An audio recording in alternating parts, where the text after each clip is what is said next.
사도신경 첫 번째 시간 삼위일체 하나님. 우리가 지난 시간에 신경, 신조라는 것이 무엇인지를 살펴보았습니다. 신경, 신조의 라틴어는 크레도라고 했고, 이 크레도는 나는 믿습니다 라는 뜻을 가지고 있습니다.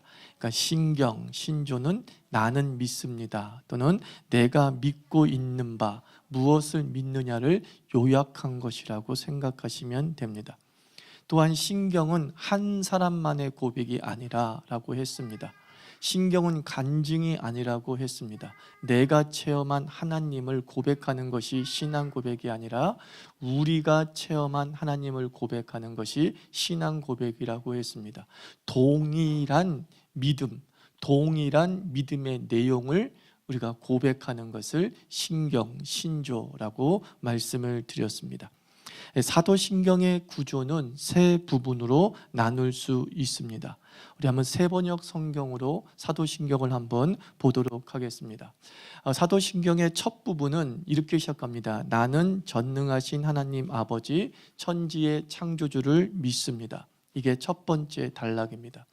두 번째 부분은 나는 그의 유일하신 아들 우리 주 예수 그리스도를 믿습니다. 이것이 시작을 해서 그 다음 부분인 그는 성령으로 잉태되어 동정녀 마리아에게 나시고 본디오 빌라도에게 고난을 받아 십자가에 못 박혀 죽으시고 남겨주시고 장사된 지 사흘 만에 죽은 자 가운데서 다시 살아나셨으며 하늘에 오르시어 전능하신 아버지 하나님 우편에 앉아 계시다가 거기로부터 살아있는 자와 죽은 자를 심판하러 오십니다. 여기까지가 두 번째 부분입니다.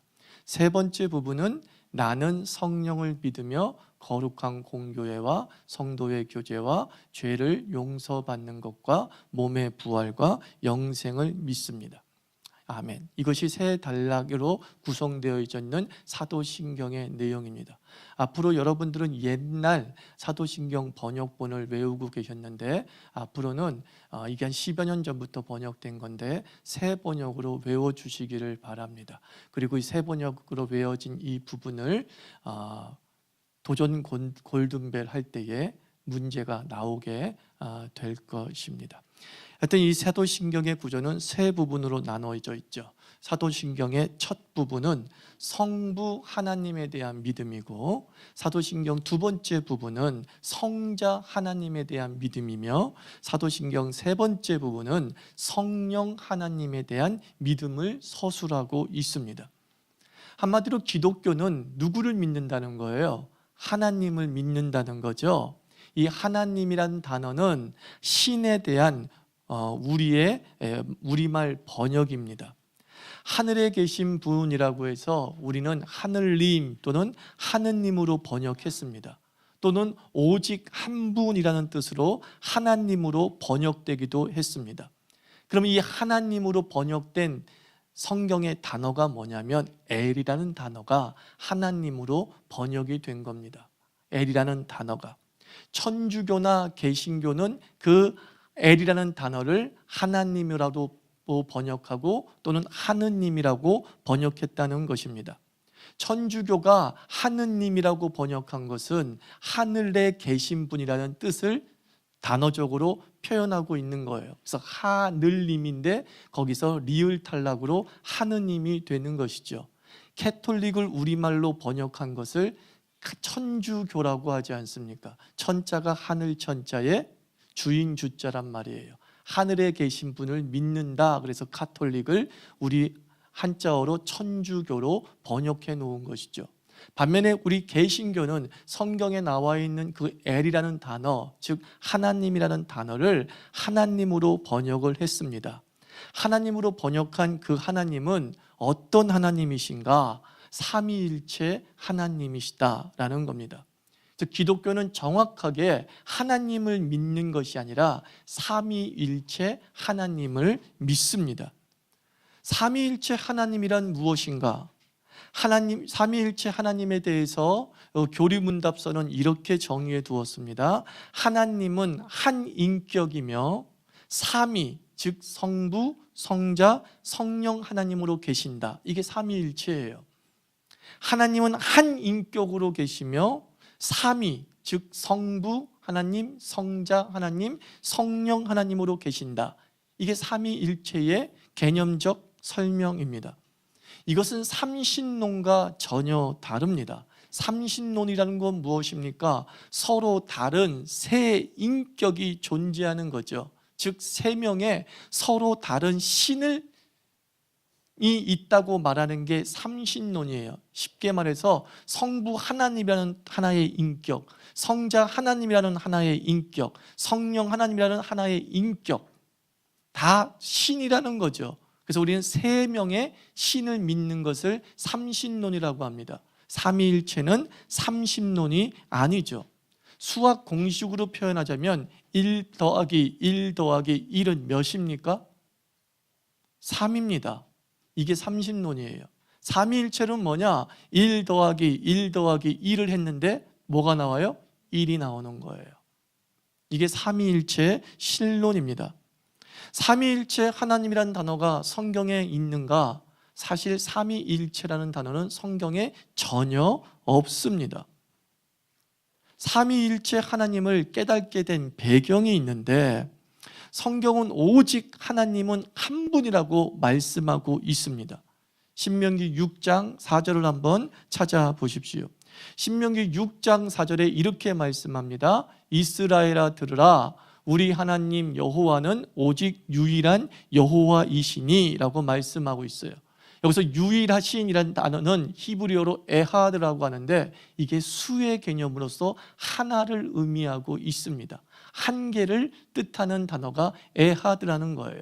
그래서 옛날 개역 성경은 유일하신 하나님이니 라고 하는 only라는 개념보다는 도리어 오직 하나님은 하나이시니 라고 번역을 해 두었습니다. 하나라는 이 말은, 유일하다는 이 말은 한 분밖에 신이 없다라고 하는 개념을 설명하고 있는 거죠.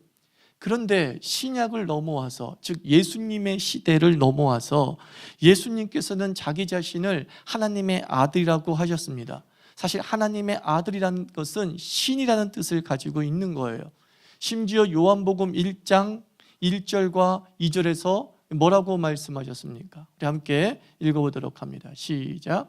태초에 말씀이 계시니라, 이 말씀이 하나님과 함께 계셨으니 이 말씀은 뭐예요? 곧 하나님이시니라 라고 말씀하고 있어요. 말씀은 예수님을 얘기합니다. 근데 그 예수님이 누구래요? 하나님이다 라고 말씀하고 있습니다. 또한 이 예수님께서 성령 역시 하나님으로 소개하고 있다는 거예요. 결정적인 것은 예수님께서 승천하시면서 부탁하신 말씀입니다. 우리 마태복음 28장 19절, 우리 읽었던 말씀 다시 한번 읽어봅니다. 시작. 그러므로 너희는 가서 모든 민족으로 제자를 삼아 아버지와 아들과 성령의 이름으로 세례를 베풀고 라고 말합니다. 성부 하나님의 이름으로 세례를 베풀라라고 말하지 아니하고 성부, 아버지, 아들, 성자, 성령의 이름으로 세례를 베풀라라고 말합니다. 이 마태복음 28장 19절을 읽어보면 에이 결국 삼신이네요 라고 말할지 모르겠지만 영어 성경이나 또 헬라어 성경에서는요 단수 복수가 명확하지 않습니까? 여기서 아버지와 아들과 성령의 이름 그러면 삼신이 되려고 한다면 뭐로 돼야 돼요? 네임즈가 돼야 되잖아요. 근데 네임즈라고 안 하고 네임으로 써놨어요. 무슨 뜻이에요? 하나라는 뜻을 설명하고 있습니다. 그래서 이러한 삼신을 말하는 것이라고 한다면 이미 성경이라고 인정한 신명기 6장 4절에서 오직 하나님은 한 분, 하나밖에 없다고 얘기하는 건데 성자 하나님도 계시고 성령 하나님도 인격으로 계신다라고 얘기하면 성경이 서로 충돌하고 위배되는 것 아니겠습니까? 그래서 초대교회와 예수님의 12제자 즉 사도들은 구약 성경에서 이스라엘이 민족이 믿었던 그 여호와는 하나님이시다 인정했어요. 또한 자신들이 따른 스승 예수 그리스도도 본인이 그렇게 말씀하셨기 때문에 하나님이신 거예요. 또한 예수께서 계시하신 성령도 하나님이시다. 그러나 하나님은 한 분이어야 된다. 여기에 위배돼서는 안 된다. 그러므로 우리가 믿는 하나님은 성부 하나님, 성자 하나님, 성령 하나님을 믿지만 이것은 삼신도 아니고 다신론도 아니다 라고 가르쳤던 거예요. 너무나 쉽게 세 명의 신이 있다라고 말하면 되는데 이것은 성경의 계시에 위배되기 때문에 신명기 6장 4절에 오직 하나님은 에세드 하시니 하나이시니 라고 하는 이 말에 위배되기 때문에 예수님도 하나님인 것이 맞고 성령도 하나님이신 것이 맞고 구약에 나온 여호와도 하나님이신 것이 맞는데 우리는 이 하나님이 같은 하나의 하나님임을 믿는다라고 가르쳤던 거예요. 훗날 제자들이 죽은 뒤 100년이 흐른 뒤 AD 200년경, 주 200년경 예수님의 제자의 가르침을 온전히 따랐던 아주 유명한 교부인 터툴리안이라는 사람이 이 제자들의 신론을 단어로 압축해서 만들어냈어요. 그게 뭐예요? 삼위일체라는 거예요. 영어로 트리니티, 삼위일체라는 거예요. 삼위일체. 이 단어를 처음 사용하게 된 것이죠. 성경에서 삼위일체라는 단어가 나오진 않지만 성경에서 설명하고 있는 하나님이 이 삼위일체를 말할 수밖에 없었다는 거예요. 하나의 인격에 세 위격이 존재한다. 단어가 참 중요해요. 하나의 인격에 세 위격이 존재한다. 즉 성부, 성자, 성령 하나님으로 존재한다. 이 삼위는 한 하나님이시고 본질이 같으시며 능력과 영광에 있어서도 동등하다. 이게 2000년 동안 기독교 전통에서 고백하고 있는 신앙입니다. 하나님은 어떤 하나님이냐? 삼위일체 하나님이시다. 우리는 어떤 하나님을 믿느냐? 삼위일체 하나님을 믿는다. 한 인격이지만 세 위격을 갖고 계시며 그 세 위격은 본질과 영광과 능력에 있어서 동등하다라는 겁니다. 자, 여기까지 이렇게 설명이 되어지면 골치 아픕니다. 많은 사람들이 얘기합니다. 어려워요. 이해가 안 돼요. 그렇습니다. 이해가 안 됩니다. 오래된 질문입니다. 수많은 성도들의 의문이고 답답함입니다. 그래서 많은 이들이 이 삼위일체를 설명하려고 이해할 수 있는 인간의 언어로 설명하려고 하다가 대부분이 다 이단으로 끝나버렸어요. 예를 들자면 이런 얘기를 많이 들었을 거예요. 이 삼위일체 하나님을 표현하기 위해서 자, 여기 아버지가 있어. 근데 이 아버지가 집에선 아버지고 또 집에선 뭐예요? 남편이고 밖에서는 뭐예요? 직장인이야. 이렇게 표현을 했어요. 빛이 있어, 태양이 있어. 근데 태양은 뭘로 되어 있어요? 빛, 뭐죠? 뭐 입자, 열, 그죠? 이렇게 되어 있단 말이에요. 그러니까 뭐예요? 이런 거 보면서 자, 이게 바로 삼위일체야. 이걸 뭐라고 하냐면 양태론이라고 그래요. 이게 무슨 문제가 됩니까? 잘 설명이 된 것 같은데요? 라고 합니다.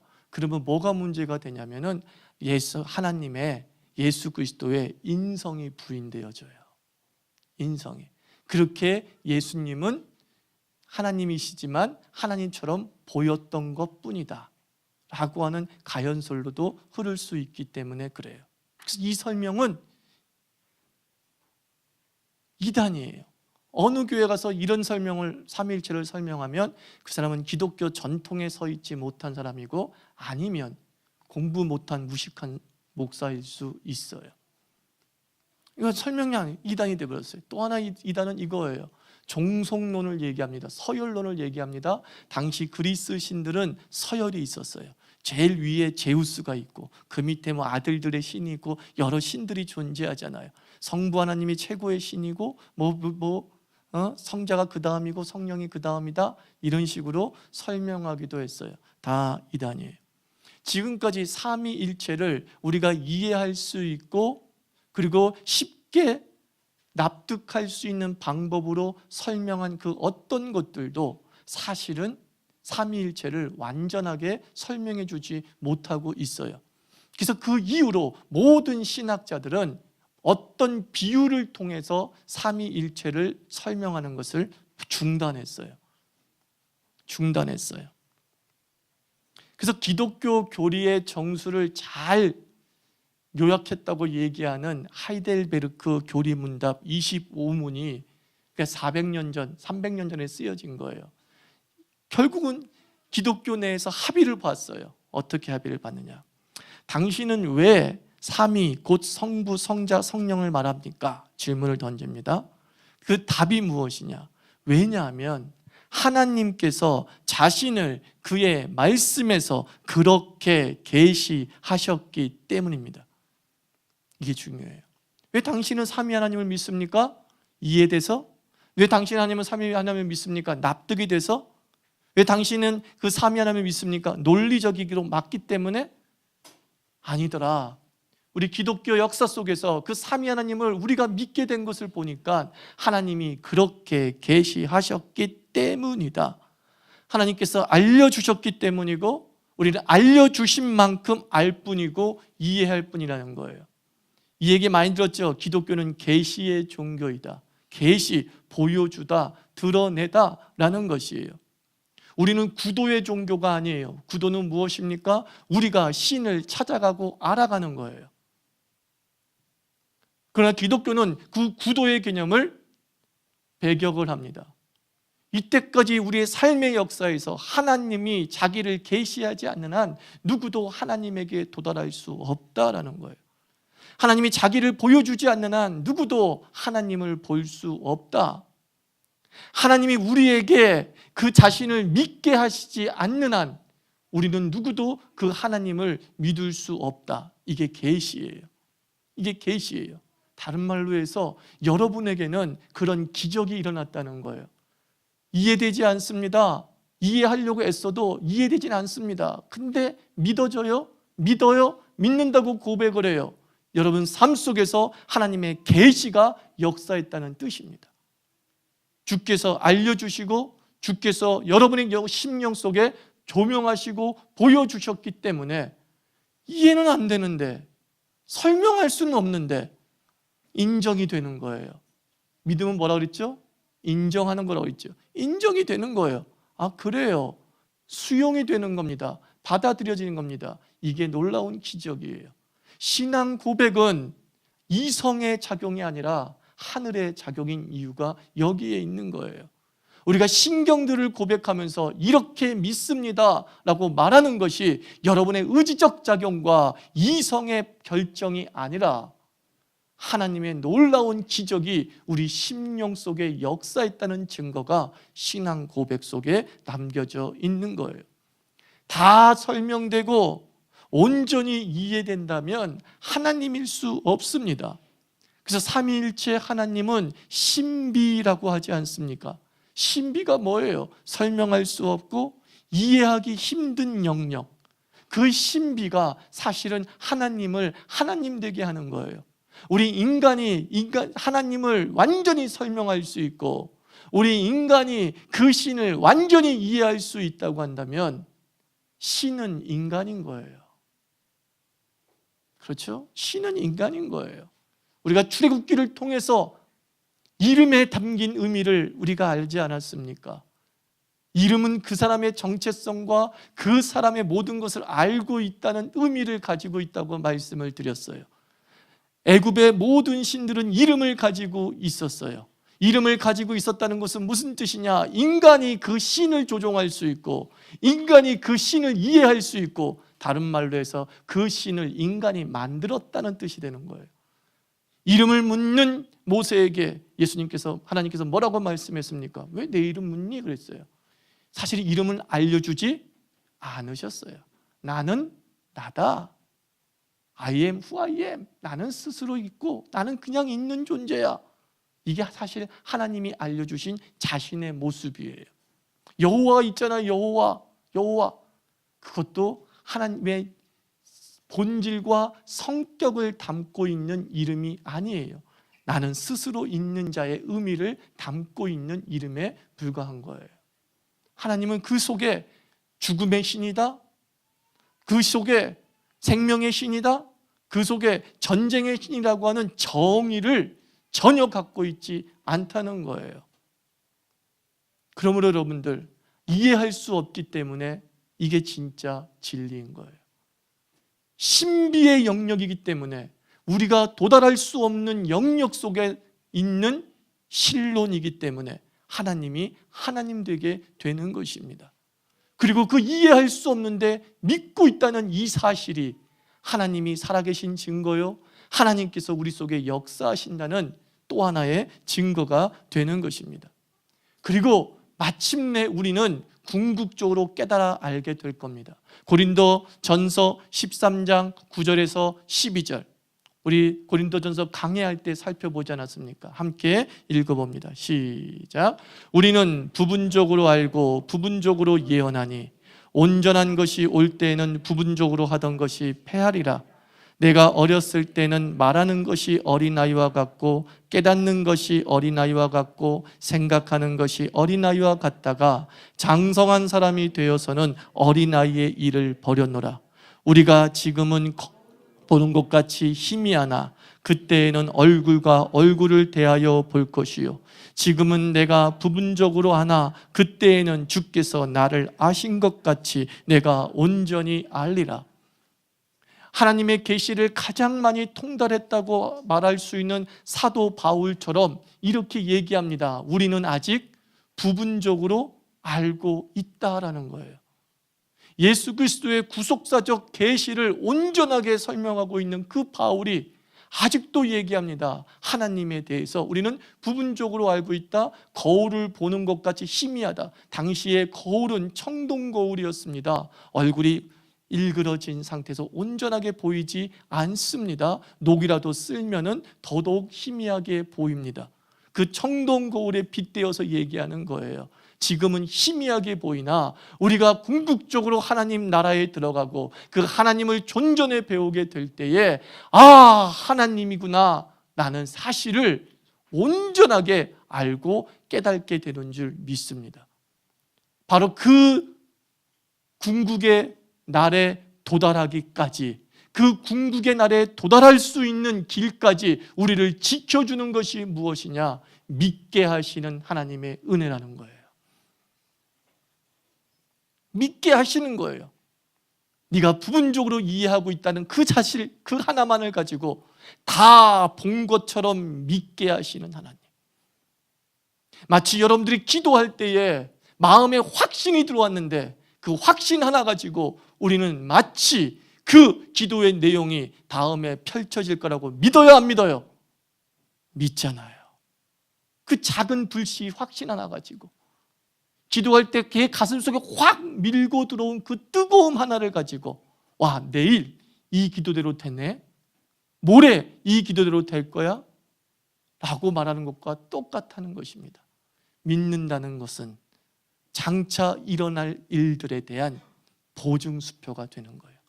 지금 삼위일체의 신비의 하나님을 믿고 있다는 그 자체는 여러분들이 더 많은 하나님의 온전한 섭리와 뜻을 알게 될 것이라고 하는 보증수표가 되는 것입니다.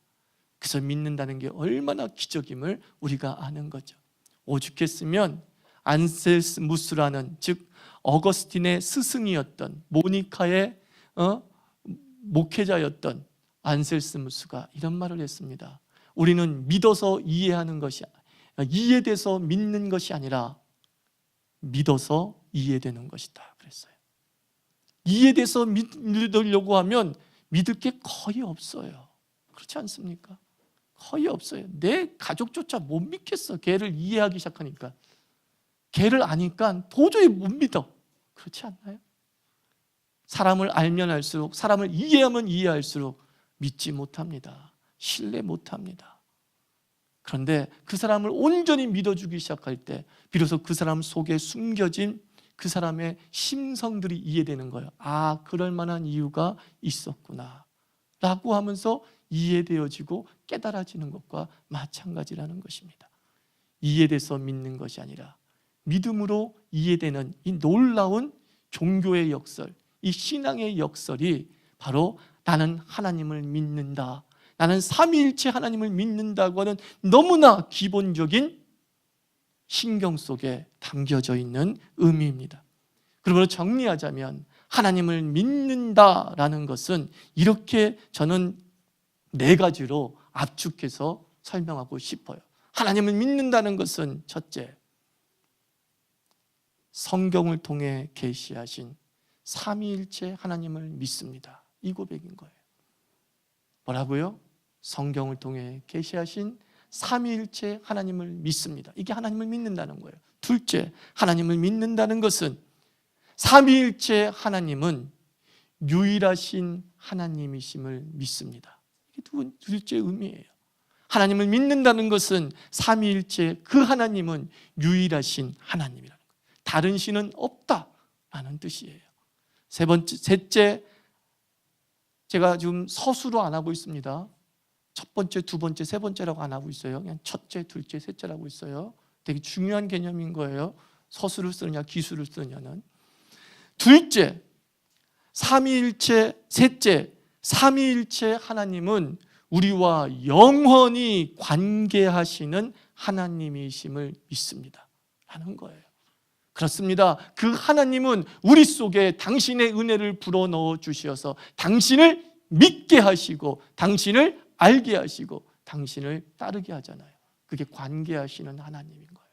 우리 하나님은 먼 초월적으로만 계시는 분이 아니라 내재하시면서 끊임없이 우리 속에 당신의 은혜를 부어주십니다. 그래서 당신과의 신앙을 온전하게 유지하도록 지켜주시는 분이라는 거예요. 나는 하나님을 믿습니다. 넷째는 하나님은 삼위일체 하나님은 우리에게 말씀하시고 우리는 그 말씀에 순종합니다. 이런 뜻을 가지고 있는 거예요. 하나님을 하나님으로 인정하는 그 순간 우리는 그 하나님이 말씀하신 모든 것에 순종합니다 라는 하나님을 하나님 되게 하겠다고 하는 고백이 담겨져 있는 것입니다. 우리는 어떤 하나님을 믿습니까? 삼위일체 하나님을 믿습니다. 4가지로 정리합니다. 첫째, 성경을 통해 계시하신 삼위일체 하나님을 믿습니다. 하나님을 믿는다는 것은 둘째, 삼위일체 하나님은 유일하신 하나님이심을 믿습니다. 하나님을 믿는다는 것은 셋째, 삼위일체 하나님은 우리와 영원히 관계하시는 하나님이심을 믿습니다. 하나님을 믿는다는 것은 넷째, 하나님은 우리에게 말씀하시고 우리는 그 말씀에 순종합니다. 이게 하나님을 믿습니다 라고 하는 크레도라고 하는 신경에 담겨져 있는 첫 번째 의미예요. 우리 잘 믿는 기적이 있는 크리스찬 되기를 주의 이름으로 축원합니다. 기도합시다.